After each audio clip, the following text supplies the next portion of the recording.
yourselves for us. Who are you? My name's Debs Yomans, Product Development Manager in Aqualab. My name's Jason Rance, I'm the Worldwide Head of Aqualab. The boss man.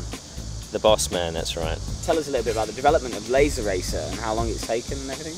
Well, it's taken over 3 years, started beginning of 2005 after Athens. Had a very clear mission, which is to help athletes swim faster. So we wanted to develop a suit that would give them a physiological performance benefit as well as a psychological one. It's been a busy 3 years, worked with NASA on developing the laser panels, did a lot of flume testing at Otago University, a lot of testing with the guys at the AIS, a lot of work with our manufacturers in Portugal to do the ultrasonic welding. So yeah, very busy period. Worked with a lot of athletes, scanned about 400 athletes around the world to get the fit right. But it's been good. I think 71 world records in the suit to date. Fantastic. And Debs, what do you do? I'm Product Development Manager, so basically with a team in Aqualab, we work from concept to launch, working with athletes very closely, doing all the technical development, so finding the factory in Portugal that can actually bond the suit and put it together. Interesting but challenging. Starting point was really working with a small group of athletes, probably about a dozen, because it's all confidential stuff. A couple of coaches, Bob Bowman in the States, Stefan Vidmore in Australia, and all the sports science guys at the AIS to really understand what do athletes need to swim faster. So things like core stability, reducing the movement of flesh to reduce form drag, the drag your body creates in the water. All sorts of ideas around how we can help improve athlete performance, and then spend the following 2.5 years taking those ideas, testing them, you know, in the pool, in the flume, testing fabrics at the flat plate at NASA, and then perfecting the suit. Did anything go wrong? Were there any kind of start-off points that weren't quite right? Yeah, the laser panels were an interesting one. We developed them, as I say, with NASA. Very, very smooth, low level of what they call skin friction drag. It's a drag created by the surface of your skin. So we thought, great, let's try a whole suit made out of the laser panel material, and it blew up like a balloon. So it's like the Michelin Man in the flume, poor guy, and blew away out the back.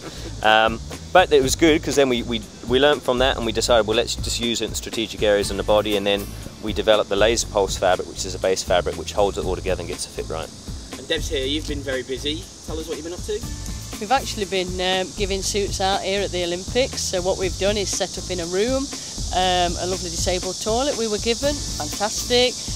We've been measuring athletes to make sure that the product we give them fits them correctly, because it's a very technical piece of equipment. So I think in one day we measured something like 152 athletes in 2 hours. So we've been very busy and making sure poolside that everybody's okay, and the athletes are comfortable with everything. And you've been at the ready room where they're just about to go race, helping zip them up into them. What's it like being there? It's amazing. It's a really good experience to see the athletes before they race. But what we've been doing, James, is we've been making sure they're comfortable in the suit, zipping them up correctly, making sure they've got the suits on correctly, and just making them feel confident. Fantastic. So, busy. How many medals percentage-wise? Ooh, I think it's 94% of all gold medals were from athletes who are in the laser racer. Does that make you pretty happy, pretty proud? Yeah, I think so. I mean, I think we're both very proud. Yeah. I mean, it's been a great team effort, including all the athletes that have been involved, because the athletes are as much an architect as the suit as we are. And again, it's the athletes that make the suit, not the suit that makes the athletes. We're just providing I guess, the finishing touches. So what's next? Tell us where things can go. Can they go better?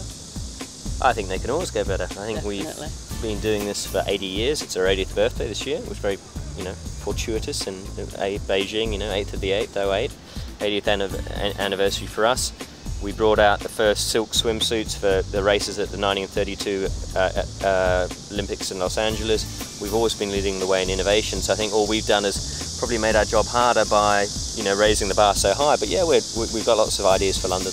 What, are you going to let us into any of those, Debs, at all? Not at all, James, no, sorry. Alright, thanks very much, guys. Cheers, mate. Thank you.